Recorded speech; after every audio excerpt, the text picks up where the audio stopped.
Are things starting to fall through the cracks in your business? Is it just that much harder to get the work done than it ever used to be? On this episode of Leadership Hustle, we're going to talk about why that is and why 150 employees is a special number. Hello, and welcome to the Leadership Hustle for executives whose companies are growing fast and need leaders who are ready.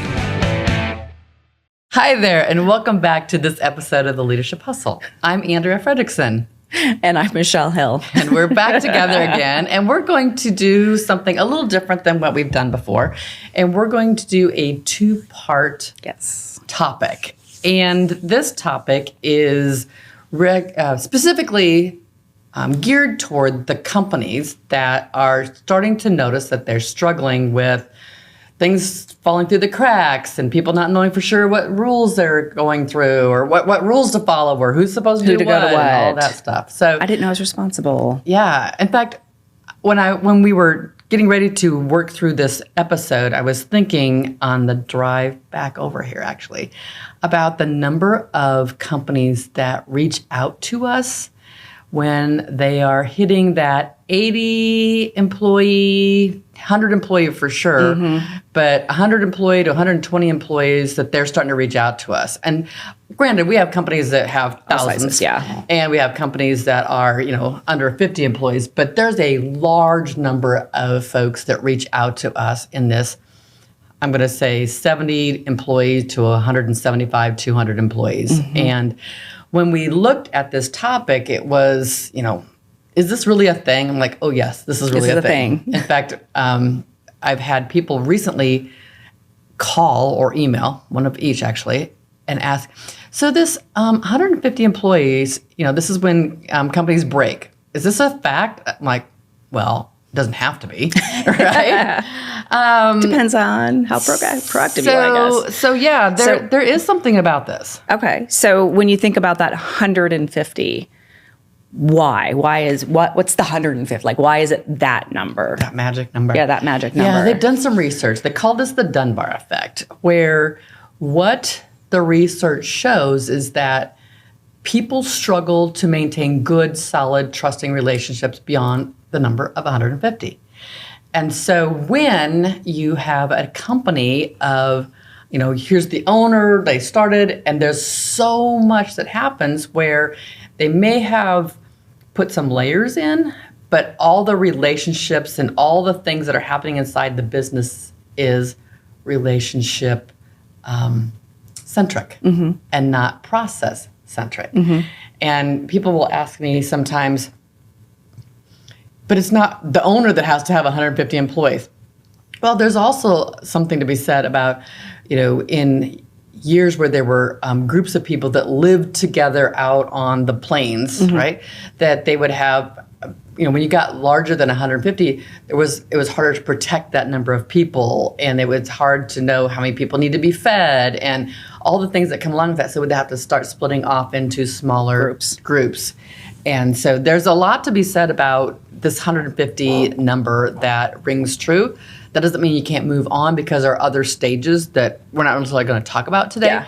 But this 150 seems to be a critical hurdle that companies need to work through and make sure that there are systems for. Yeah. And it goes back to the whole processes. Yes. So there's that clarity because it definitely feels with that magic number that there's a lot of uncertainty. Not that no one has, people have good intentions. They go into work with good intentions, but there's just more people than there used to be. And then things just start falling through the cracks. And is that, what is our process? Well, I do it this way. Well, he does it this way. Well, she does it this way. Right. And then who's really the one responsible? There's too much happening. In this episode, we're going to talk about some of the signs and symptoms of what those things are. And then the next episode, we'll talk a little bit more about, so what are you going to do about it? Right? Perfect. Because it's nice to know that there's happening. And many of you will feel this. Yes. And so you'll notice some of these. And so we're going to take a look at this from the perspective of, here's what it was like at around 50 employees, 50, 75 employees. And then when you get to that 120, 150, a little bit beyond, you're going to start noticing some other things. So one of the first things that we'll see, I want to make sure that I capture these correctly. there will be phrases like, oh, you know, Jackie over in accounting, she'll take care of that for you. She knows how to do all that, right? Yes. And by the way, Jackie probably does not have that written down in a procedure. She doesn't have it. She just knows because she's been there for quite some time. And when you hit that 100 and, the 100 plus era, it was, oh, who's supposed to take care of that? Who's responsible for that? It's not something where you just know who is, but it's not the person. It's the role, and they should know the role, and they don't. Well, and I think that even leads into the role confusion of, because Jackie, I'm just going to stay with Jackie, used to be the one that does it, but now someone's in a different role that is the one that's supposed to do it, but everyone just sends everyone to Jackie Back still. to Jackie. Right? And it's like, but now this new Tommy over here, they should be going to him. He knows more of what's current and the changes that have been made. She doesn't, and this is where now mistakes are happening. Things are not going to be done correctly. And Jackie's overwhelmed because Jackie's doing the job that now has been carved out for her. And she's also doing the stuff that everybody has a habit of coming to her for. Yes. Right? So another one is managers, when the company was smaller, managers had a small, tight team. They knew everything. They knew each other. They knew what they were supposed to do. They had handoffs. Things were almost seamless on what's going on. And when you get into a much larger group, the manager gets overwhelmed because now it's a process of they're still holding on to what they were doing before, and they're not handing things off to who should be doing those things. Their team may, instead of be 3 people, now there's 8 people, and those 8 people may having, instead of one person having 4 hats, now you have 4 people underneath there having very separate hats. And they don't know that it has to be handed off seamlessly, not just one person gets it, right? Yes. So the manager's overloaded. They get personally involved with what's going on. You'll hear things like, oh, I have to ask my boss. So the boss becomes the bottleneck because the bottleneck. Yes, there we go. They don't have decision-making authorities moved around to where they need to go. Yes, right, 100%. Okay, that's actually probably a really big one, and I also believe that is where we also start seeing burnout. Oh my gosh!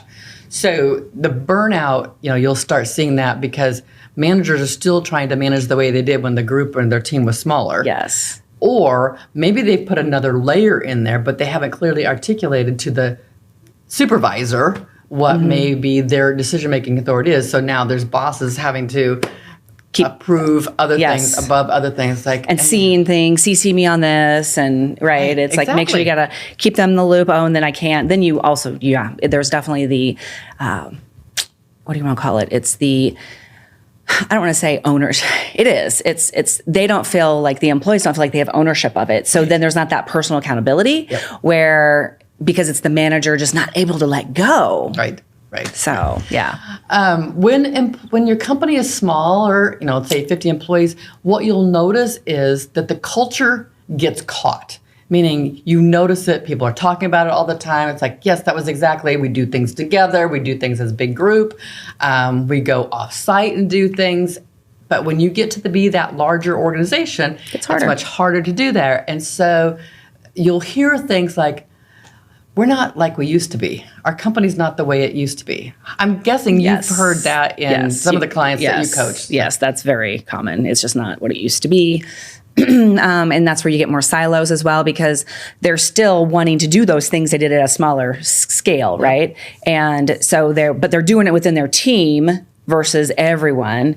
And so there's not the relationship network that runs across it like it used to. And people start being really unknown of what do they do over there exactly in that area, right? And again, they're not that big, but it starts to become a little bit of that, I don't know exactly what they do. And it can also create that, the silos. It's not fair. Yeah, oh yes. It's like, they get to do this. Well, how come we don't get to do that? And I didn't know we could do that because we didn't have all those things happening together. Yes. And it just feels like the right hand doesn't know what the left hand's doing. And the reality is it probably is true because you don't have the systems in place to put those processes in place. And I think there's a big disconnect too with the leaders, that middle management group. they are so focused on their people, they forget to prioritize their peers. So they can keep the left hand, the right hand. We're all on the same page and we're working together. Yeah. They're so funneled into just the people that report to them. Right. My next most, I don't want to call it a favorite, but it's fairly common, is there's almost no accountability. So when you're smaller, Yes. it is, we know who does something because we know Jackie does that, we know Michelle does that, we know Tony does that, we know who does what, and we don't have to even hardly get up out of our chairs, or we don't have to send a Teams message anywhere that says, hey, what's going on, because we just take care of it. When the company gets bigger, accountability kind of just disappears into the fog. Yeah, it's not my department's job. I didn't know I was supposed to do that. No one told me I was supposed to do that. So, there's a lack of clear role identity, lack of clear accountability, who's carrying what loads, who's responsible for what. And so the accountability, so you add managers being overwhelmed and being the bottleneck. People aren't sure who's responsible for what. They're assuming a lot of things because it isn't clear. How it used to be. And it's never written down, or rarely. I should say never. It's rarely written down, right? And then, Or updated if it is written down. Because who's referring to it? Exactly. Because, as a manager, I did everything because I just knew it, because I was around for a while. I just knew how it was. It was changed, right? Let's talk about this last one. Strategy and structure are out of sync. So we have conflicting priorities. Yes. We have duplicated effort. Yes. We have things that are falling through the cracks. We have a lot. It's a little bit like we said before, where this team is doing that, and that team is doing that, and that team is doing that, and it's not working as one team. It's not all going in the same. We're not rowing in the same direction. No, they're not. They're rowing in their own little directions on what is it that we need to get done in our area, right? Right. And so when we look at, we could have made this episode into one really long episode, but I think what's really important is recognizing that when you're approaching 100, 120, 150, you're going to start hearing this. Yes, it's those little things, right? Like there's not enough time for the manager. Decision-making authority hasn't been clearly articulated. People don't know their responsibility versus what it used to be. People are not being held accountable or know that they are responsible for the ownership area. Yeah. That the management team or the leadership team is, are they on one page? That's team one, and are they on team one? They all have good intentions, but now it's not documented. And there's a lot of friction. Oh, so much friction. And we're blaming everybody else, but it's not, first of all, I need people to understand, we need people to understand, you're not insane, this is normal. Yes. Unless you do something intentional about it. And so some of the things, we started giving you a little bit of the clues of what's going on, but if you can relate to hearing, feeling, thinking, any of these signs and symptoms that we mentioned in this episode, one, stay tuned for the next episode in a couple weeks, and also share this episode with any of your colleagues or other business owners that you know are hearing they're struggling because they're approaching this particular area. Yes. There are other variations of this when you get to the 250 and 300 and 500 spaces. We're not going to talk about that today, but there's some similar things that we have to talk about from an intentionality of the size of the organization. So look at, just think a little bit about what we've mentioned in this, and if these things resonate with you, don't forget to follow along with us so you don't miss the next episode, and then you can find out what we're going to do about it. Well, and also just if your numbers of employees, right? It may feel fine right now, but if your numbers are starting to approach as it gets closer and closer, it may be harder. We all have blind spots, so it may be harder to see some of these things. Right. So just let the numbers kind of be a little bit of a awareness, and you can be more proactive. Yeah. Right. Otherwise it's kind of like boiling a frog, right? Yeah. It's like as you get hotter, you don't realize, like, oh my gosh, now we're in trouble, right? Correct. And so, stay tuned. We'll give you a little bit more information in the next episode. of the Leadership Hustle.